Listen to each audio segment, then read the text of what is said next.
Welcome in, hockey fans. The Desert Southwest, it's Sun Devil Hockey. It's another profile, a Pitchfork Profile.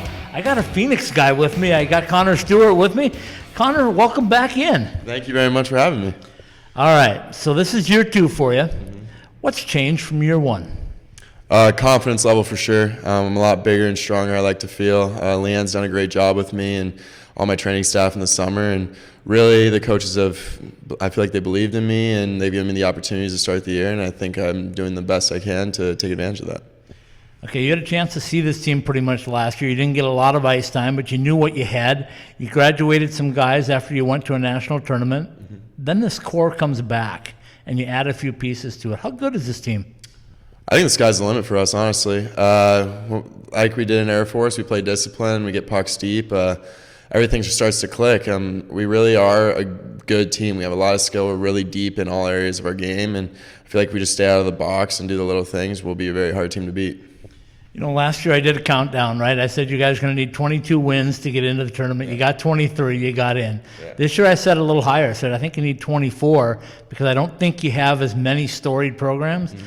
Then I started looking at the schedule right now, and I see Quinnipiac this weekend, number 9. I see Denver, number 1, coming this way. I see Michigan Tech. I see all these schools that are pretty good. Yeah.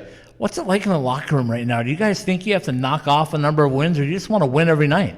I mean, we're excited, and really we just take it game by game. Like, we're only really looking forward to Friday. We're not looking too many weeks down the line. Whoever comes in, comes in. I mean, that's just the way it is. So we're really just taking each practice day by day, and then we're just looking forward to that next game, not looking too far ahead. Okay, for those that don't know and haven't been watching, you're a defenseman, so tell me a little bit about this defensive core. It's about as good as it gets in college hockey, I think. Yeah, I mean, anyone can play at this level. On our D core, I feel like we're all very strong and have very good assets to our game. Some maybe better than others in different categories and vice versa, but I mean, we're all just deep and we all just really support each other, which I think is the best part about it. You touched on it with my first question. You said that you got stronger, right? Leanne Blinn is a big part of this program. Yeah. I think not only has she made you guys stronger, but she's made you healthier. Does that make sense?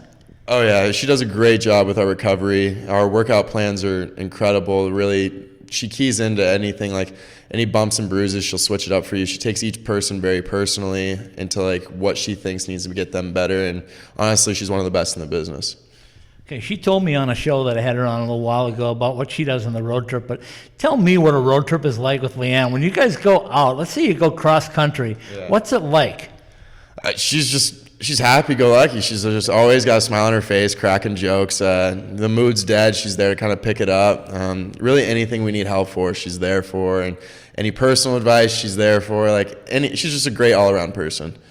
Okay, so we're back in the barn here at Oceanside. This weekend, number 9, Quinnipiac's coming to town. Yeah. You guys haven't been here for a little while. When you were here, I think you thought you had a sweep or were going to sweep Mercyhurst. You had a bad bounce. Mm-hmm. They capitalized on it, which is hockey, right? Yeah. What do you have to do to beat Quinnipiac right here in the barn? We got to use Oceanside to our advantage. The small roof, we know this place like the back of our hand. And rather than letting off the gas, like maybe we did a little bit against Mercyhurst, if we just play like we did against Air Force and just really put pucks deep and pressure them hard and do all the things simple, and I really think we should have a good showing. I joked with your coach earlier. I said it's 42 degrees this morning when I got up. It's finally hockey season here in the desert. You grew up here. Yeah. Talk to me a little bit about growing up and playing hockey in the desert Southwest. What was it like as a little kid for you? It was different. I mean, we don't have any like the big storied programs, so going to any tournament we were kind of looked at as the underdog, even though we were a good team. I would say the biggest thing about growing up here, though, was all the NHL alumni that sticks around and like is within the program. I've played for probably 6 or 7 coaches that played in the NHL or some level of Division I or Major Junior. Like, it was an unbelievable staff, and they all look to help the younger kids get to the next level. So when I look around the country right now, you're not getting a lot of respect. I don't know what it is. I don't know if it's the location where you're at. I don't know if people aren't looking. And I'm talking about other teams. I'm talking about media, pollsters, that type of thing. When you guys play hockey down here, it's as good a hockey as anywhere in the country, isn't it? Yeah, I would say so. I mean, it shows with having Austin Matthews go number 1 in the draft and being one of the biggest high-paid guys. Like, I mean, I feel like we deserve the respect. I mean, I like being the underdog, though. I mean, it gives us a little bit of an edge and more grit to our game, I feel. But, I mean, I feel like the respect's slowly coming as more guys are moving on and playing at the higher next level. All right, there's another Stuart coming down the line, down the road here, up at Dubuque right now. Tell us a little bit about your brother, what we can expect from him, and what will he bring to the Sun Devil program?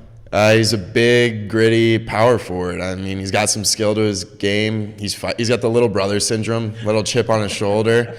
But no, he likes to shoot the puck. He likes to hit guys all the time. He's fast, big two-way, 200-foot player. I think he can make a big impact in college hockey. You know, I know you were excited to wear the Pitchfork because I talked to you last year and how important it was for you to play at home. Yeah. How important is it for him to come up here and play at home as well? He's ecstatic. I mean, all of his friends will be around here. Our family's right here. Like, it's hard to beat. Just being close. I mean, we're very close to our family, and so having our grandparents be able to not travel and watch us play is really important to us. And since they've been here and followed us along the whole way, we're fortunate enough to have them living right around the corner from us. So, I mean, that's a big play in it, and my parents are just very supportive of all of us, and so it really just, we can't thank any of them enough. So being here to show them what we can do is pretty special. Okay, so we got hockey here for you. He's up in Dubuque. What's this Dubuque connection? Because I look all around this roster right here. What's going on with Dubuque and Tempe? I have no idea. They're a good program. They seem to feed players pretty well and develop them really well, and so hopefully it just keeps pumping through. I mean, every player on our team that played at Dubuque seems to have a pretty big impact or do a solid role, and so hopefully that line just keeps continuing. All right, let's wrap it up by talking about academics here at ASU. What are you doing? What do you want to graduate with? What's the goal for Connor Stewart? I'll graduate in 3 years, business finance major, most likely get my master's my 4th year if I don't do another minor or major, but I'm going to graduate in 3, do a master's program my 4th year, and then who knows with hockey or what's next after that, but maybe get a law degree afterwards. Okay, so that's the game on the off the ice. What's the game on the ice? What do you want to do? How much do you want to improve your game? What are areas that you think you can be the best at to help this team win? I think I just need to keep taking it day by day, working on everything small defensively and moving my feet, making crisp passes, vision. I think I've improved on that, and if I just keep working on the small things and keep getting my little chances here or there, I feel like I can earn a regular spot and keep it going. And I mean, I've played in 3 of the games so far, and hopefully I keep getting my licks in there and hopefully make a big enough impact where it's hard for them to take me out. Connor Stewart, appreciate the time. Desert Vista High School right here in Phoenix, Arizona. So what did it feel like with 42 degrees today? Were you comfortable? Was this hockey season? No, I miss the heat. I hate the cold. You heard it first. That's a desert dweller for sure. Thanks for visiting. Of course, thank you.